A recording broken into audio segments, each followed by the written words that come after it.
Okay, now we are focusing on probability error.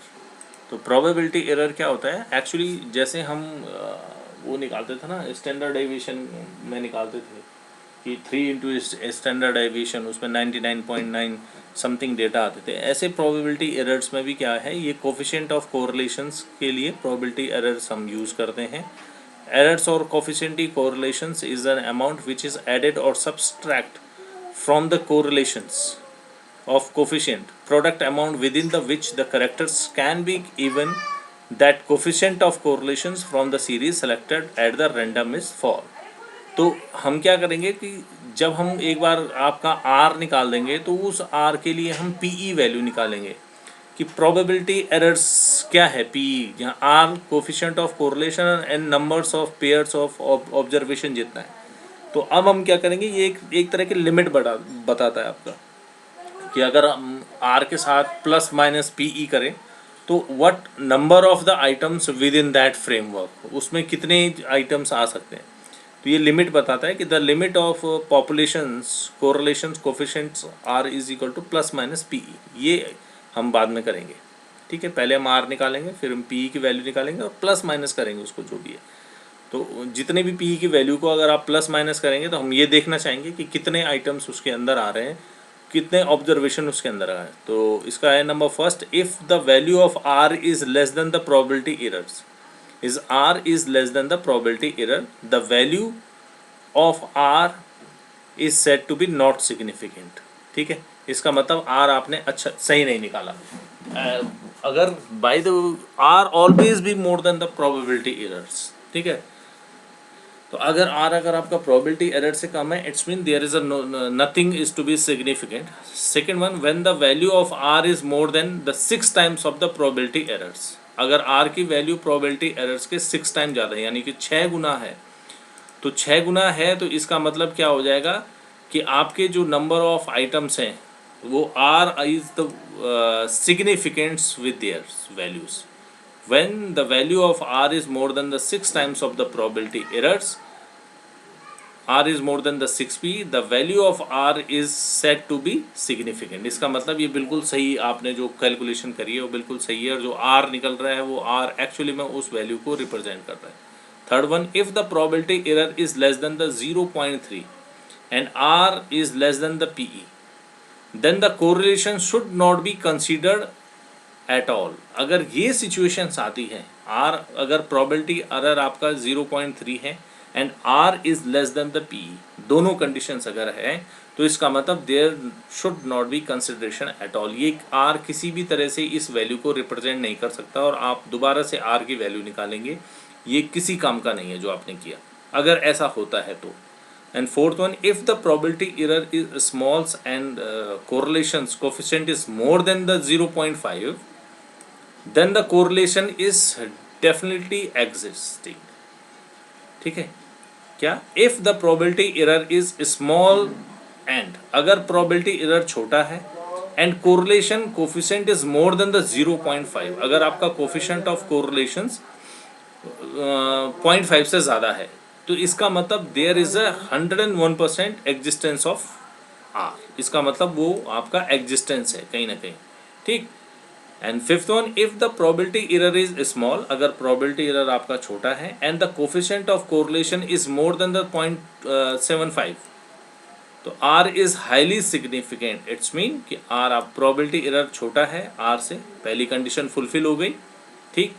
और उसके बाद अगर आपका R 0.75 से ज़्यादा है, it's mean there is a highly significant, या इसका मतलब कि वहाँ पे आपका एग्जिस्टेंस 101% बनती है और वो वैल्यू आपकी बिल्कुल डिस्क्राइब करेगी आपकी सीरीज़ को, ठीक है। ये हो गया probability error. Second one is standard error. The expressions of standard error x e is equal to 1 minus r का square root n is called the standard errors of r. It is consider better than the probability errors obviously. तो ये क्या situation show करता है आपको, तो ये करता है P E is equal to 2/3 of S E, ठीक है, यानी कि 0.675। ये जो यहाँ पे निकाला हमने प्रोबेबिलिटी एरर का ये फॉर्मूला है, ठीक है। जब आप आर निकालेंगे उसके बाद प्रोबेबिलिटी एरर निकालेंगे, P E is equal to 0.675 1 minus R square upon root N. ये एन पी का फॉर्मूला है। अगर ये 2/3 पी 2/3 होना चाहिए एसी का, और एसी इज 3/3 ऑफ पी, अगर ये ऐसा है, the limit of population correlation coefficient R is equal to ±3 S E. ठीक, और इस पे कुछ क्वेश्चन भी आपको मिल सकते हैं 2.5 नंबर में, कि ये कह रहा है इफ़ पी 0.5 है, एन इज इक्वल टू 16 है, find out the coefficient of correlation and point of the significant, कि वो कितना सिग्निफिकेंट है, वो पॉइंट निकालने के लिए आपको उसकी ज़रूरत पड़ रही है। तो जी आपने क्या करा, फॉर्मूले में बात रखी, पी इज इक्वल टू होता है ये, ठीक है, 0.675 आर 1 - r² /√n। पी आपको दे रखा है 0.56745, ये हो गया 1 - r² /16। तो आर हमें निकालना है, तो हम इसे आसानी से निकाल सकते हैं। ये 0.5 हो गया, ये 6.25 का अंदर आपने मल्टीप्लाई कर दिया, तो 6.6745 को 1 से मल्टीप्लाई करेंगे तो वही आएगा, -=0.r²/4। अब ये 4 यहाँ मल्टीप्लाई में चला जाएगा और ये इससे ये माइनस हो जाएगा। ठीक है, तो 4 ये मल्टीप्लाई हो गया तो 0.2 आ गया, 0.67 ये आर हो गया, और आपने इसको जब यहाँ पे सॉल्व करा तो r² की वैल्यू निकल के आ गई ये। ठीक, r² की वैल्यू ये है, तो अब इसका रूट निकाल लेंगे, क्योंकि हमें तो r चाहिए, रूट कर लिया तो r की वैल्यू ये हो गई। तो अब हमने क्वेश्चन में रखा 6PE is equal to this. ठीक है, 6PE निकाला ना हमने, तो PE की वैल्यू कितनी है, PE की वैल्यू है 0.05 इंटू 6 हो गया 0.3।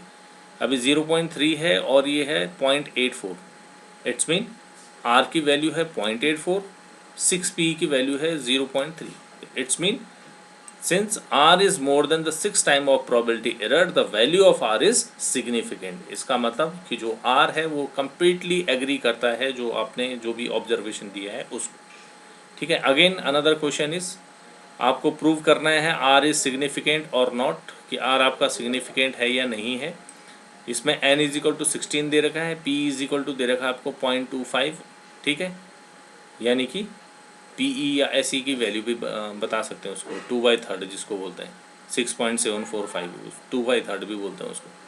ठीक, तो PE is equal to 6.745 R, अब फॉर्मूले में रखा आपने PE की वैल्यू निकालने, क्योंकि हमें R इज इक्वल टू 2/3 भी कर सकते हैं हम 6.745 को, इंटू 1 - r²/2। ठीक है, तो 2/3 इंटू 1 - r²/4, क्योंकि 16 का रूट हो गया 4। तो PE की वैल्यू है आपके पास 125, तो आपने रख दिया जी यहाँ पे वैल्यू 125 इंटू, क्योंकि ये 2/3 है तो 3 मल्टीप्लाई में जाएगा, 2 आपका डिवाइड बन जाएगा और ये 4 इधर आपका मल्टीप्लाई हो जाएगा। ठीक, ये जो है ना ये 3 इधर PE के साथ मल्टीप्लाई हो जाएगा, 2 यहाँ नीचे आ जाएगा और ये 4 यहाँ ऊपर चल जाएगा, ये आपस में चेंज हो जाएंगे। ठीक, तो आपने कर दिया 0.25, 3 इंटू 4 डिवाइड बाई 4, 1 - r², ये अलग छूट गया 1 - r²। तो जी ये निकला है इस तरह से r², तो r² r की वैल्यू ये निकल गई आपकी 0.5। अब आपने क्या किया 6 इंटू पी, तो 6 इंटू पी की वैल्यू 1.215 यानी कि 0.75। तो देखो अब क्या है 6p more than the r, क्योंकि r की वैल्यू आपकी 0.5 है और p की वैल्यू 0.75 आ गई। तो इसका मतलब since the value of r is less than the 6 time of p, the coefficient of correlation is not significant। इसका मतलब ये इस वैल्यू को पूरी तरह से रिप्रेजेंट नहीं करता है और ये सिग्निफिकेंस नहीं है, आपको दोबारा से निकालना पड़ेगा। here is some other examples regarding the PE। ठीक है, probability errors। तो आप इस तरह से ये आपको छोटे छोटे क्वेश्चन मिल जाएंगे करने के लिए। ठीक है, अगर आप बुक्स में देखेंगे कहीं तो हर जगह आपको R is more significant in case second, first है सेकेंड है, जैसे ये एग्जांपल आपको दे रखा है, कंपेरिजन दिया उसने। ठीक है, तो यहाँ पे क्या आया R is 9 time of P, R जो है 9 गुना है P के, और यहाँ पे R इज़ 14 टाइम 14 गुना है, तो इसका मतलब 10 R is more significant in case second. ये वैल्यू जितनी ज़्यादा होगी इसका मतलब वो उतना सिग्निफिकेंट है, उतना उसके नज़दीक है। ठीक है, ऐसी ये दिया है time the test significant coefficient of correlation R और N की वैल्यू दे रखी है, इसमें रखा इसने, तो लिमिट हमने चेक करने की कोशिश करी इसमें, तो R प्लस माइनस PE कर दिया उसने, तो R की वैल्यू प्लस 0.61 PE है, तो बोला कि ये अपर लिमिट हो गई, और अगर माइनस कर देंगे तो ये लोअर लिमिट हो जाएगी। तो अगेन R/P इसका कोफिशिएंट ऑफ कोरिलेशन निकाला तो 13 आ गया जी। ठीक, since R is more than the 6 time of P then the value of correlation is significant. तो ये हम जो हम कोरिलेशन निकाल रहे हैं उस कोरिलेशन के सिग्निफिकेंस को निकालने के लिए हम किसका यूज़ करते हैं, आर का यूज़ करते हैं। ठीक है, अब नेक्स्ट जो स्लाइड होगी उस नेक्स्ट स्लाइड में हम आपको बताएंगे स्पेयरमैन रैंक कोरिलेशन।